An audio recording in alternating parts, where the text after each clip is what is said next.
Assalamu alaikum wa rahmatullahi wa barakatuh. As I told you, we will continue with the gradient vector. It's one of the methods that we can find the first derivative in the multivariable functions. This is the problem that we solved in the previous lecture.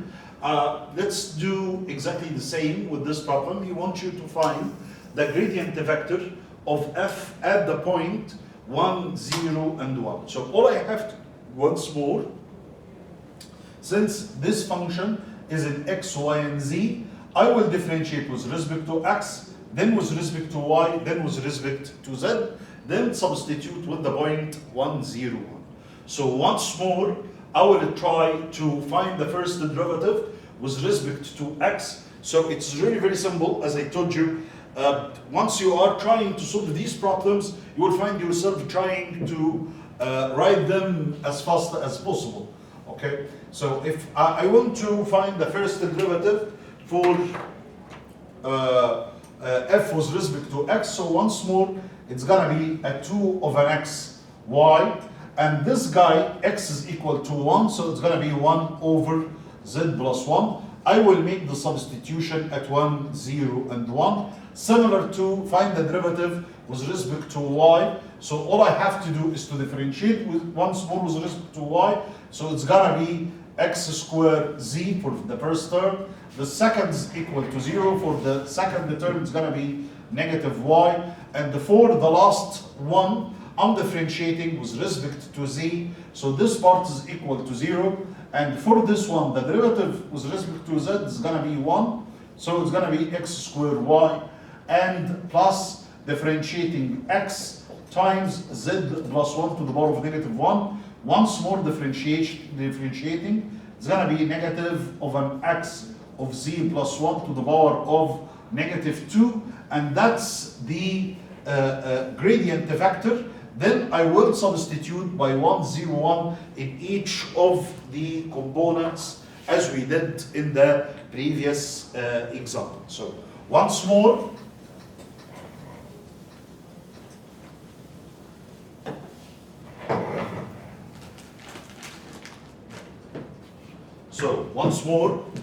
that's the first derivative with respect to x, and that's after the substitution of 1, 0, 1 is going to be a half.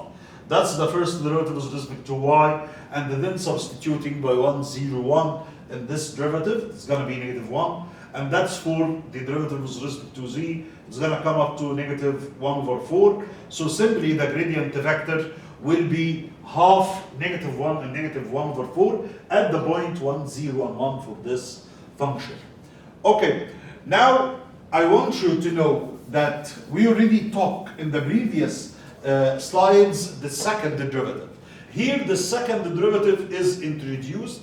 So if I have the first derivative with respect to x, I want to do the second derivative. I can do differentiate the function with respect to x, and in this case I will have f double x. I can, with f of x, get the next derivative, differentiating with respect to y for the second derivative, and in this case you will get f of x and y. In a similar manner for f of y, I can get, this is the first derivative with respect to y. Once you are differentiating for the second time will be the derivative of x, so you will have your next derivative, or issuing the second derivative also with respect to y, so it's going to be partial 2f partial y squared, as you can see. Third order, fourth order, and the higher order partial derivative can be obtained by successive differentiation. In each time, I'm trying to determine which variable that I'm going to differentiate with respect to. So simply, also remark that the Schwarz theorem states that for functions who are continuous in the domain, you will find that the mixed derivatives is equal to each other. And this is actually what we faced, what we saw. Getting partial f, partial x and y, or finding the mixed derivative f of xy is equal to f of y of x in most of the problems that we saw previously. In order to just enrich this debate, if I want to find the first and second partial derivatives for the function x ln y plus y squared sine x, it's going to be exactly the same steps that we did previously. So if I want to get f sub x, if I want to get f sub x, all I have to do is to start differentiating with respect to x. So it's gonna be ln over y. This is the first derivative. Then for the second part, differentiating with respect to x, it's gonna be y squared times cosine over x. If I try to get f sub y, then it's gonna be x over y. Then it's gonna be plus 2y times sine of x. From both of these problems, I want to get the second derivative. So if I want to get f double x, f double y, f xy, f y of x, I can. So if I want to get the second derivative with respect to x, it means I will differentiate the first derivative. This part is going to be eliminated because it doesn't contain any x. But this part, once you try to evaluate, it's going to be a negative y squared sine of an x. Trying to differentiate the second time with respect to y, so it's going to come up to negative x over y squared. Differentiating with respect to y, it's going to be plus 2 of a sine of an x. For this one, I have the first derivative with respect to x. Then I will differentiate with respect to y. That's the first derivative with respect to x. Differentiate with respect to y. So it's going to be a 1 over y plus 2y cosine of an x. In this guy, I will take the first derivative with respect to y, then differentiating with respect to x, which is going to be 1 over y plus 2y cosine x. And as you can see, both of them equal to each other. The mixed derivative xy and the mixed derivative y over x, they equal to each other since your function is continuous, as I told you, in its domain. So once more, it's really very simple just to evaluate these derivatives, as you can see.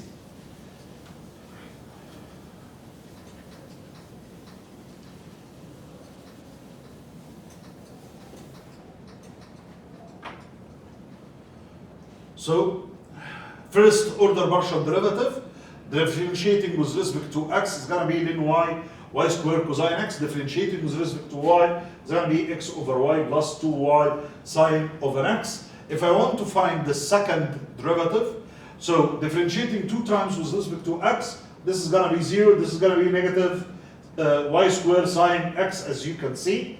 And with differentiation with respect to y, then x, that's the derivative with respect to x. I will do the second with respect to y. So it's going to be 1 over y plus 2y cosine x, as you can see. Exactly the same for the other mixed derivative, and that's the final. If you remark, these two values are equal to each other according to Schwartz, exactly as we evaluated together. That's another problem. He wants you also to find the first partial derivative, which is going to be direct, straightforward. There is no ideas. If I want to find the second derivative, I will differentiate each one of them. Here you have your first derivative and the second. I will differentiate the second derivatives with respect to x, with respect to x, then y, with respect to y, then 2x, or with respect to y squared. And as you can see also, these two guys are equal to each other according to Schwartz theory. I've tried as much as possible in this lecture and the previous lecture to solve as much as possible from these relations, because once you are familiar with these general steps, it's a direct substitution. Now I want to speak with you about the Hessian matrix. Usually the Hessian matrix has a lot of applications, and especially in maximizing or finding the optimality analysis, as you will see from the slides. In order to make things easier for you, I will write the Hessian matrix for R squared, and I will write the Hessian matrix for R cubed for all of you, in order to make it as simple as possible. So if I'm in R2, the Hessian matrix will be partial 2f partial x square, partial 2f, partial x, partial y, partial 2f, partial y, partial x, partial 2f, partial y squared. This is the case of the Hessian matrix. As you can see, it's all second degree derivatives. But once the mixed derivatives are equal to each other, you will have a symmetric matrix, as you know. If I want to write it for a 3-dimension, 3 variables, this is also really very simple, Mr. Muhammad, and it's gonna be partial 2f, partial x squared, partial 2f, partial x, partial y, partial 2f, partial x, partial z, and then once more, it's gonna be partial 2f, partial y, partial x, partial 2f, partial y squared, partial 2f, partial y, partial z, and then finally, I will have partial 2f, partial z, partial x, partial 2f, partial z, partial y, partial 2f, partial z to the power of 2, as you can see. This is the mixed derivatives, if you or the second degree derivatives, in case if you have 3 variables, as you can see. So that's the Hessian matrix. It's very important, one of the important applications in the differential calculus that we can use in optimization and so on, as you would see down there. So once more,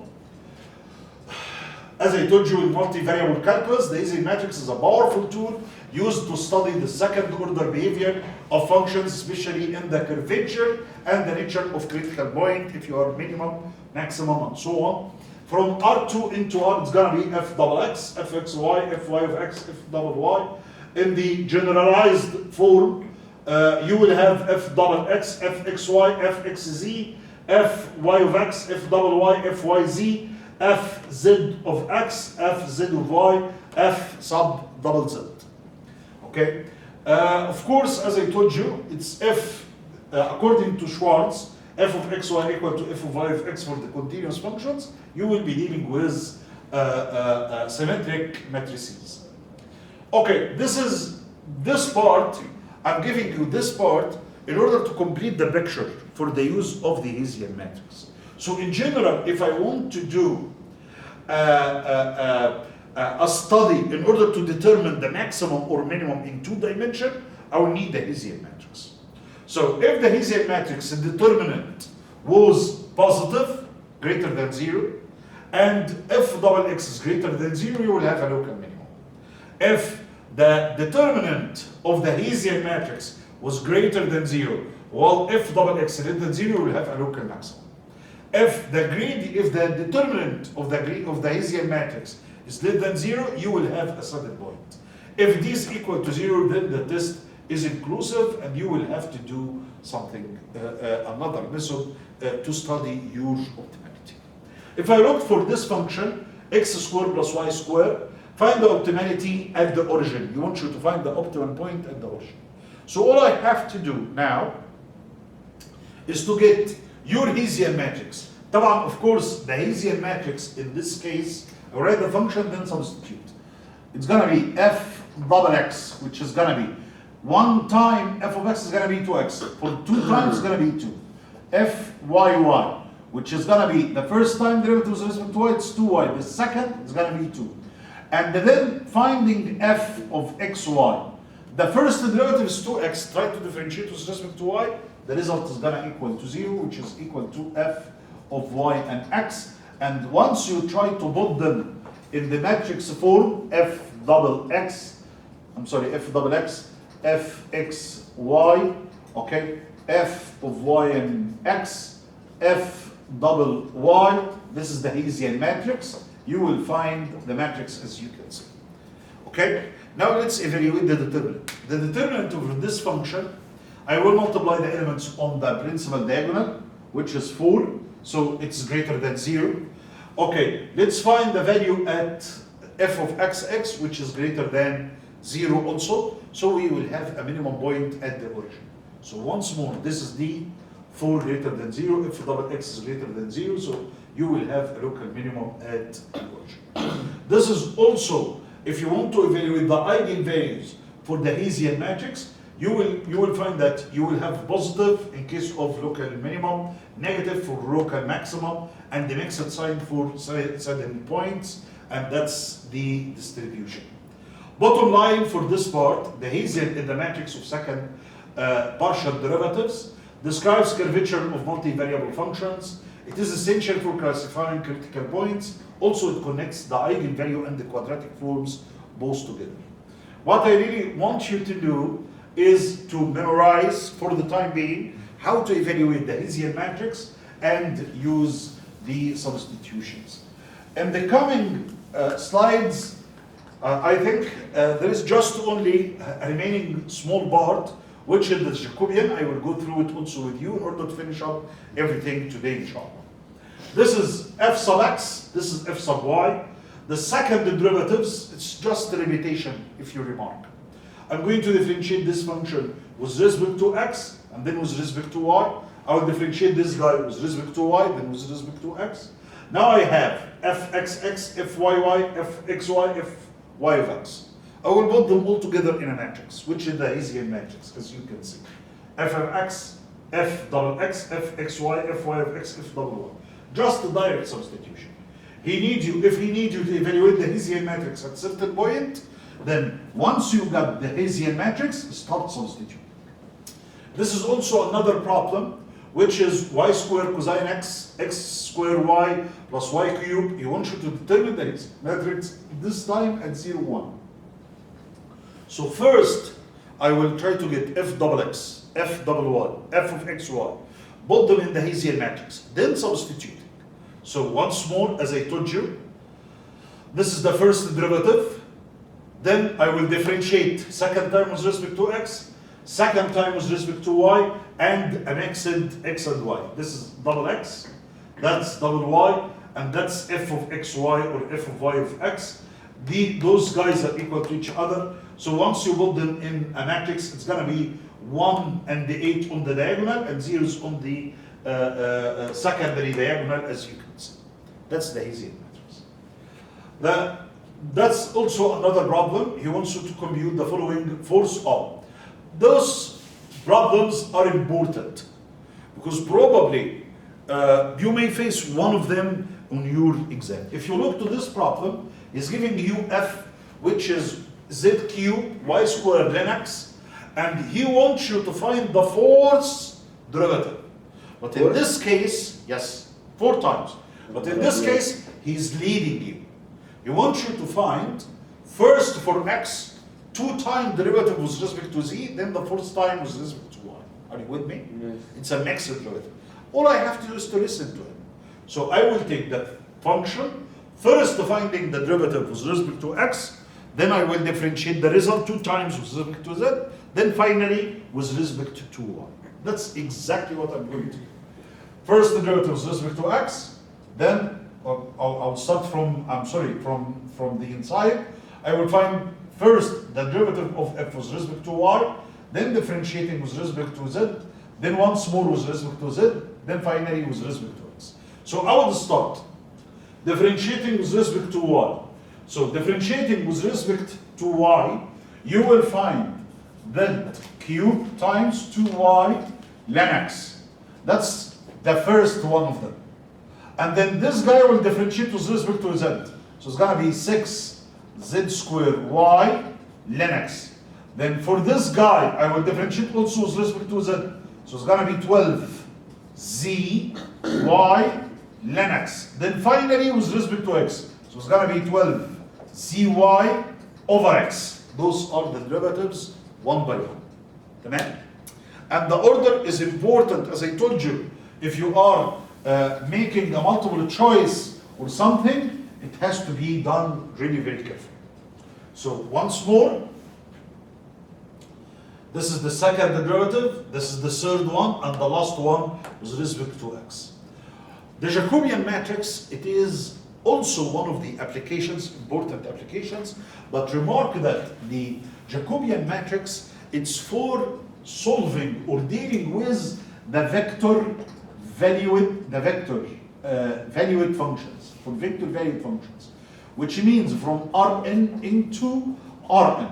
The Jacobian matrix, it's a matrix of the first derivative. It's compared to the to the gradient vector, okay? But the dimension will be n sub n, m sub n. So if you are running from Rn into Rn, the dimension of the Jacobian will be from m up to n.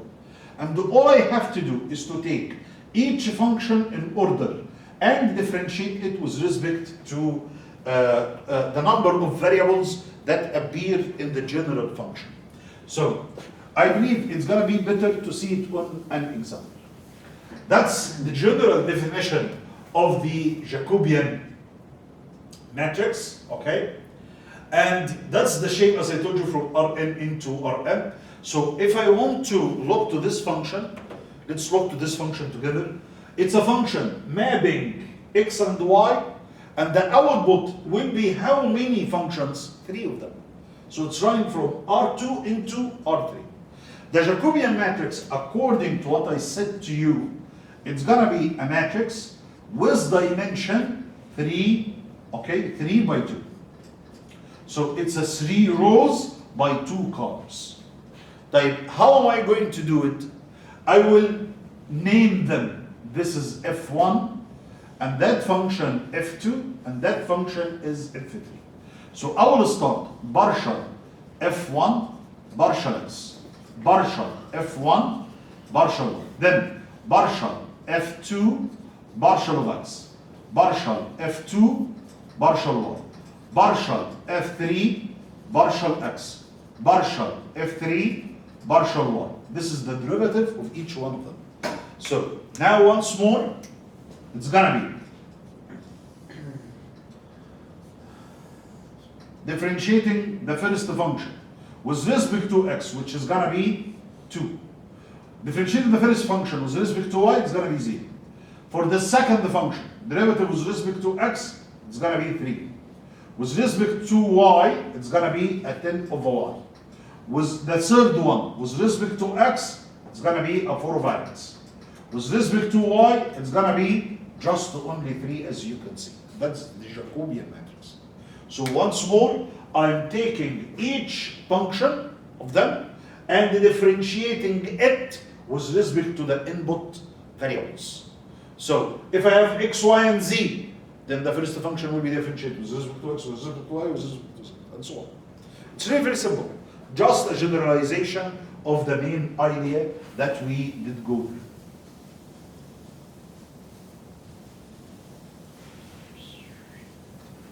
Okay? So once more, that's the general form of a matrix of Rm, and this is how we do the application. So in this guy, for example, this problem, is it a vector valued function or a function in several variables? If I want to evaluate this, we'll find this function is running from R2 into R. But for this guy, it is running from R into R2. That's a vector valued function. And that's a multi-variable function or function several variables. If I want to find, by the idea, the gradient vector is a special case from the Jacobian matrix. So this is running from R into R2. So the matrix that I'm dealing with, it's gonna be 1 times 2. The first derivative will be partial f, partial x, partial f, partial y. Let's do it together. Partial f, partial x, it's gonna be 2xy. Partial f, partial y, it's gonna be x squared. But in this case, I will have a matrix which is gonna be a 2 rows times 1 column. And since the input variable is just only one variable, so in this case, I will have df1 by dx, df2 by dx. So simply, it's gonna be a 2 over x and then 1 over x, as you can see. Alright? So that's the main idea of the Jacobian or the gradient vector, as you can see. So resolving all of this once more,